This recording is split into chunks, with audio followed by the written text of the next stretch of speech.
Hello children, today our lesson is Unit 9 from History. The lesson name is The Age of Revolutions. Introduction. Three great revolutions in the 18th century brought about striking changes in Western society.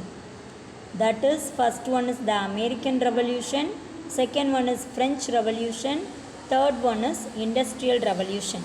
The American Revolution was the first political revolution, though not so vital as the French Revolution, which was to shake the social foundation of Europe.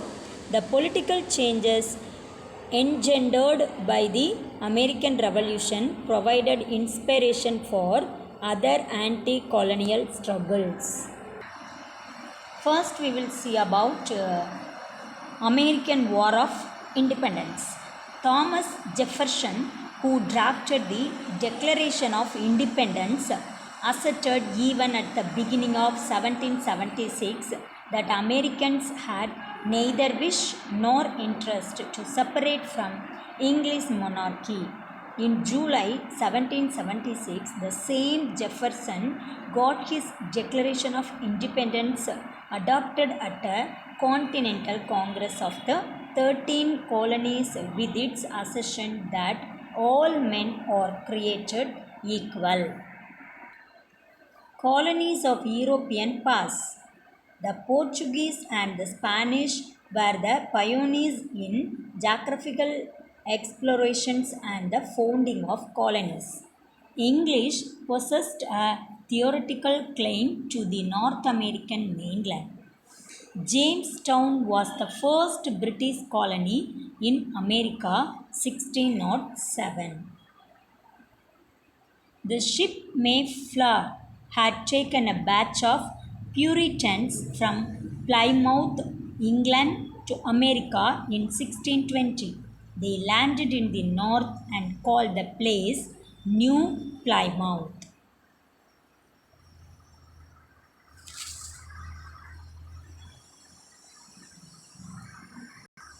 What is Puritans? Reformers who led a religious movement to reform the Church of England, dispensing with the teachings and practices of Roman Catholic Church, were known as Puritans. The Stuart kings James I and Charles I did not tolerate their attempts to reform the Church of England. The persecution of Puritans prompted many to leave England and settle. In the colonies they organized a Puritan way of life. Quakers. Quakers were members of a Christian group called the Society of Friends. George Fox was the founder of the society in England. Quakers have the reputation of actively working for peace and opposing war. The Dutch founded a town and called it New Amsterdam. The English later changed the name to New York. By the end of the 18th century, there were 13 colonies on the east coast, all under British control. The 13 colonies, that is from north to south, were Rhode Island, New Hampshire, Massachusetts, Connecticut, New York, New Jersey, Pennsylvania, Delaware, Maryland, Virginia, North Carolina, South Carolina, and Georgia. Plantations and the slave labor. As the Native Americans resisted attempts to make them work in the plantations, the European planters, chiefly of tobacco in the southern states, Virginia, Carolinas, and Georgia, in their search of labor resorted to acquiring slaves from Africa. Native Americans had no place in either of these, so these people were gradually pushed back to the west. This was made easier by the disunity and divisions among the Native American tribes. Increasing incidence of taxation. The 7 Years' War of 1756 to 63 between Britain and France had centered on the control of colonies, especially in North America. Britain defeated France and took control of Canada, but the war cost the English heavily. The British ministers proposed that the American colonists pay some of the cost of the war. So, a series of taxes were imposed on the colonists. Even before the arrival of Europeans in America, there was an indigenous population called Native Americans. That is, they used to be referred to as Red Indians. Through a combination of violence and diplomacy, Europeans conquered and defeated many of these tribes. Greatly reduced in numbers, today they live in various reserves. The Sugar Act of 1764 prohibited and imposed duties on molasses, wines, silks, coffee, and other luxury items. As the act was enforced ruthlessly, it led to protests by merchants in legislatures and town meetings. The preamble of the Sugar Act provided the slogan "No taxation without representation." Soon, the Currency Act was passed that insisted on colonies repaying the debt only in gold or silver. It was a huge burden on the colony economy. The Quartering Act of 1765 required the colonies to pay for the cost of keeping British troops in America. The Stamp Act 1765 required that many printed materials in the colonies be produced on stamped paper produced in London, carrying an embossed revenue stamp. Townshend Acts. The British Finance Minister Charles Townshend introduced new duties on imports in 1767, known as the Townshend Act.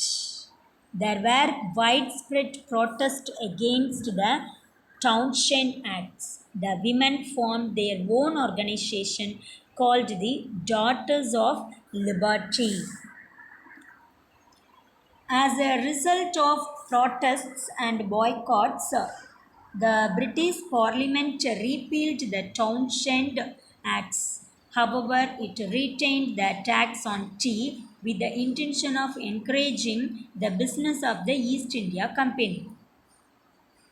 Boston Tea Party.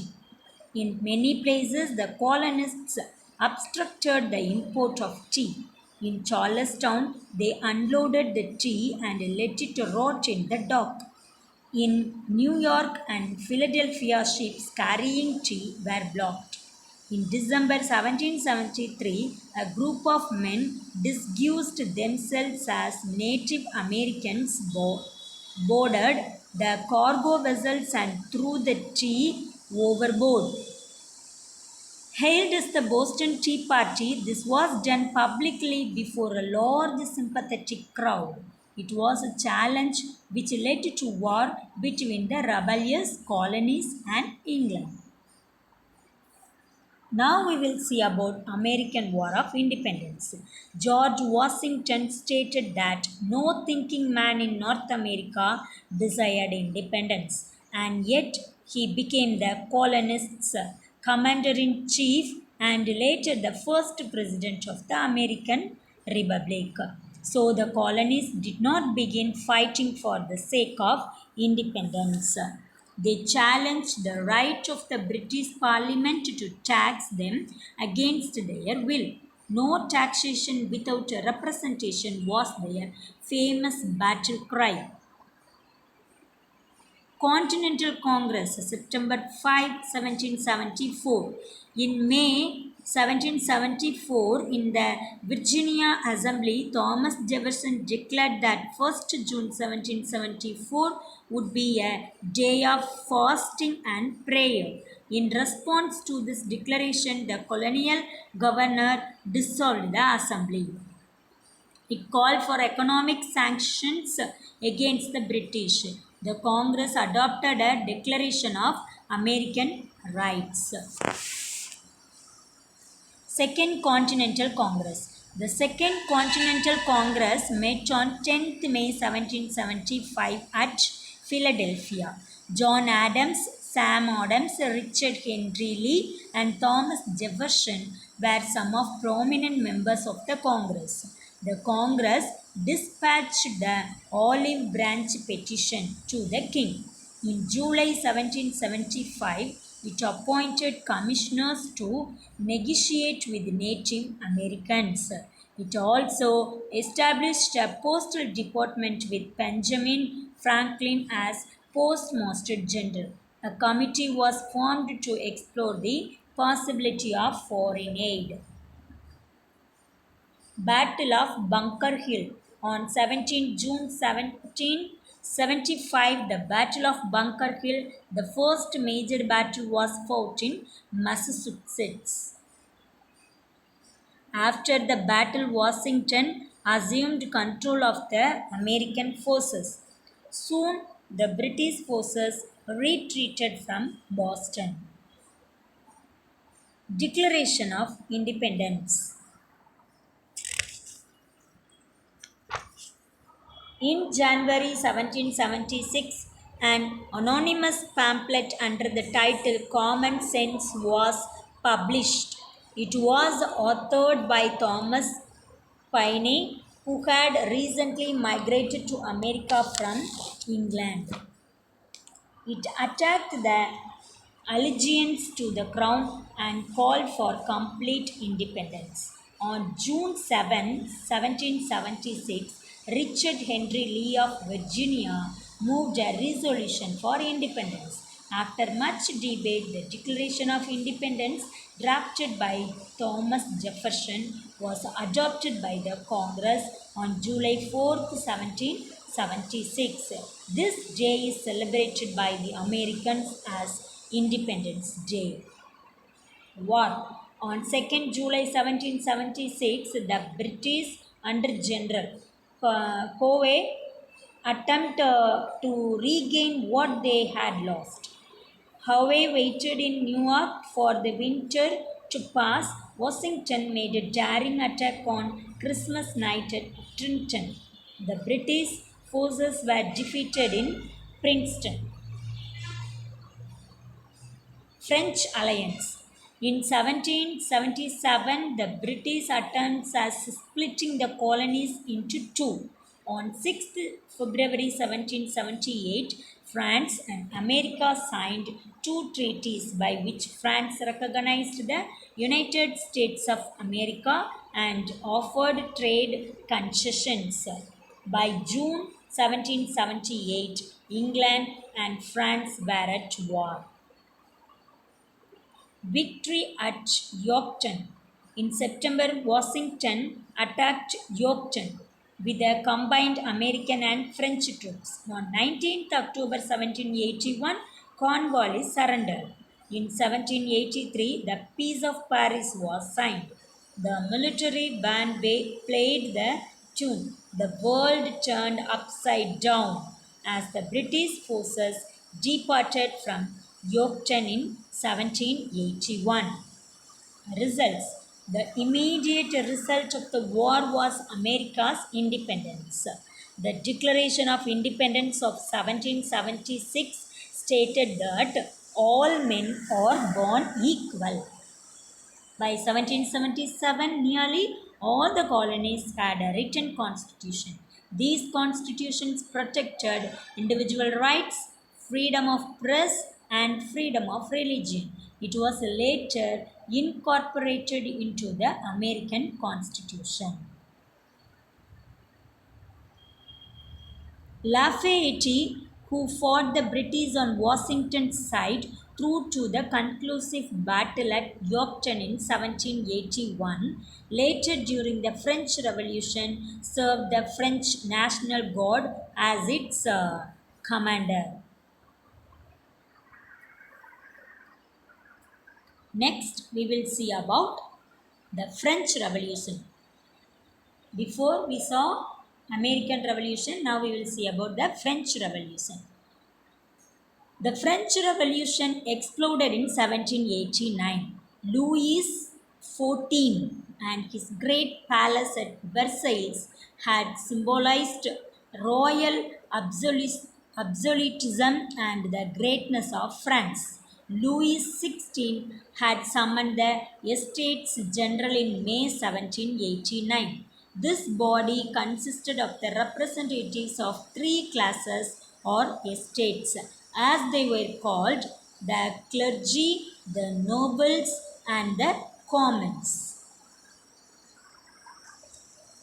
Causes for the outbreak of French Revolution. First one is political causes. In 1774, Louis XIV was succeeded by his grandson Louis XVI.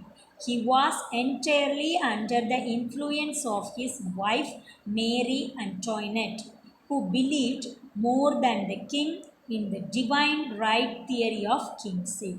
Both the king and the queen were hated by the people. Let's see about the economic causes for the French Revolution. France was going through a period of economic crisis because of the 7 Years' War and French participation in the American War of Independence made the financial condition worse. The luxurious lifestyle of the royalty and nobles in Versailles court, in contrast to the grinding poverty of the common people, made the people accept the new ideologies of French philosophers of the 18th century. Next, social causes. The condition of the already impoverished peasants worsened due to a series of bad harvests. It resulted in the rise of the price of bread. The peasants of the countryside and the laborers and artisans of the towns were the worst affected. There were hunger riots at the beginning of the reign of Louis XVI. A vast number of people had become professional beggars. It was officially declared in 1777 that there were 11 lakhs of beggars in France. Inspiration from French philosophers. There were many notable thinkers and writers in France in the 18th century. The most famous writer of the time on rationalistic and scientific subjects was Voltaire. Voltaire, Montesquieu, Rousseau.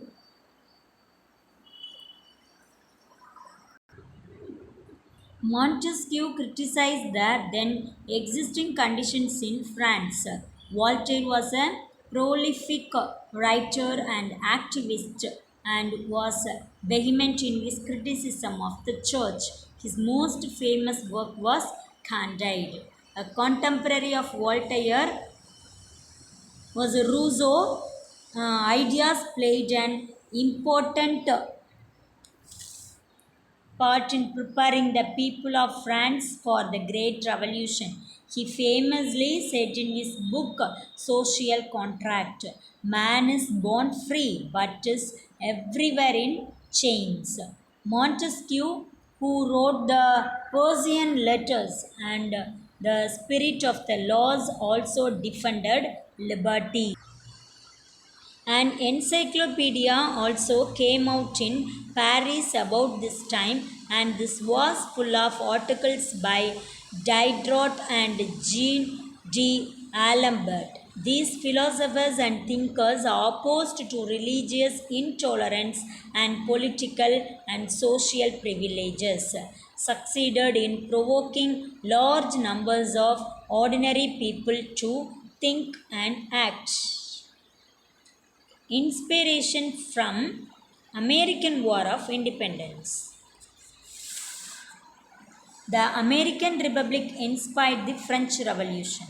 The French participation in the American War of Independence affected the French treasury heavily, and the French like Lafayette, who participated in the American War of Independence, came back with democratic ideals and played an active role in the French Revolution. Cause of the French Revolution. The critical moment came after the king shut out the commoners and the latter assembled in the tennis court and took an oath that they would not disperse until they found a way out to their problems. The king tried to use force, but his own soldiers refused to obey his orders. Louis then intrigued to get foreign regiments to shoot down his own people. This provoked the people to rise in revolt in Paris on 14th July 1789. They stormed the Bastille prison and set free all the prisoners. The fall of the Bastille was the first great turning point in the revolution. 14th July is celebrated as the National Day of France to this day. National Assembly. This assembly comprised moderate liberals who wanted a constitution on the model of England and America. Their leader was Mirabeau. The assembly was controlled by the middle classes, and there was no representation to the peasants and the common masses. This National Assembly abolished certain feudal privileges, including exempting nobles and clergy from taxation, even titles and feudal courts. The assembly then passed a declaration of the rights of the man and the citizen. The rights of man include the rights which were supposed to ensure him equality and liberty and happiness. March to Versailles. However, the crisis intensified in Paris due to the high price of bread. Riots broke out. The women of Paris marched to Versailles to demand bread from the king. The royal family, including the king, was mobbed. They forced the king and the royal family to go with them to Paris.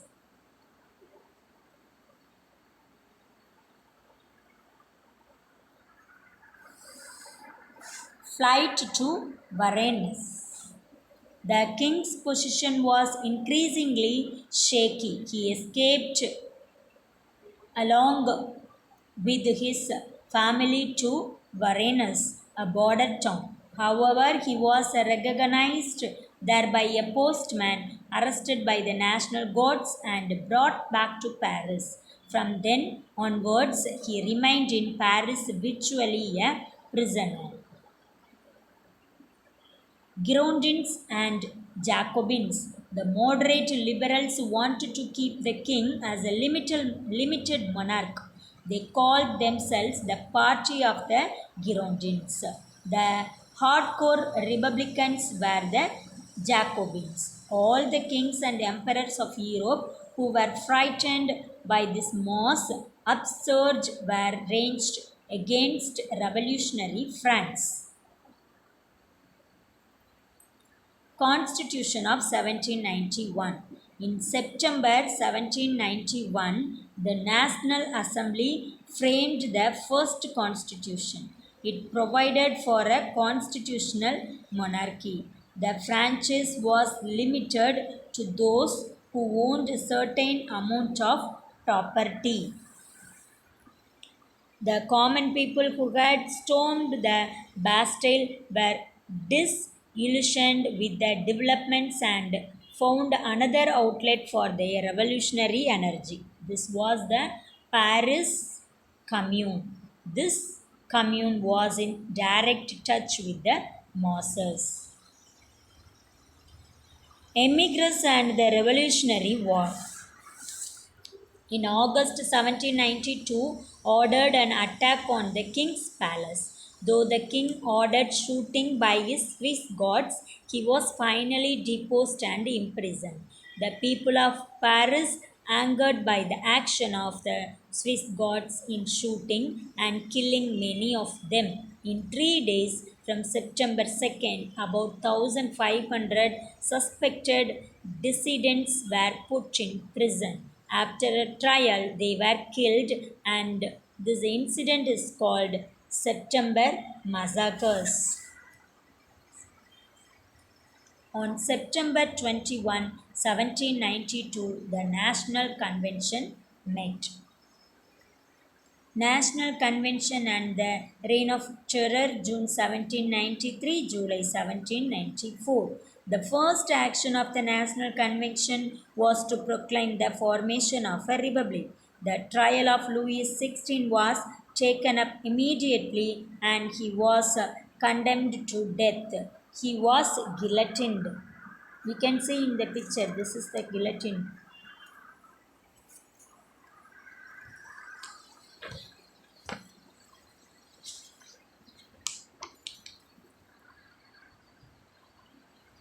The convention created a new republican calendar for France. All references to religion found in the old calendar's name were deleted.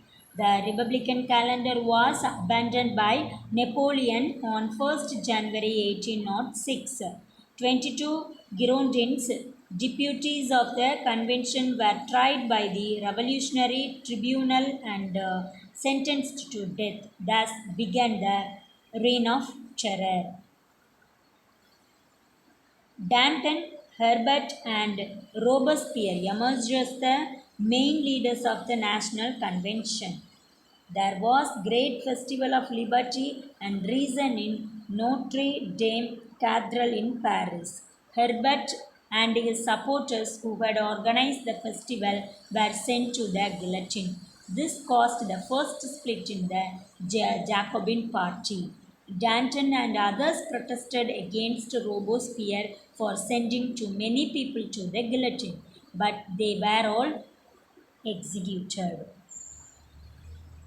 On 27th July 1794, the convention suddenly turned against Robespierre and his supporters. The next day, Robespierre was sent to the guillotine. The Reign of Terror ended with the fall of Robespierre. In October 1795, the convention broke up and a directory of 5 members assumed power. The directory of short-lived and was replaced by the consulate with Napoleon as the first consul. The consulate was abolished by Napoleon Bonaparte, who later crowned himself as the Emperor of France. The Republican idea and principles of liberty, equality, and fraternity continued to influence generations to come. Let's see about the impact of French Revolution. In French Revolution marked the end of the system of absolute monarchy in France. All feudal privileges were abolished and the power of clergy was curbed. The revolution united the people. Revolution upheld the theory of people's sovereignty and laid the foundation for the birth of liberal constitutional governments in Europe. Liberty, equality, and fraternity became the watchwords of freedom loving people all over the world. Thank you, Ma. You take care of yourself. You learn, go through the lesson, and learn the book back question and answer.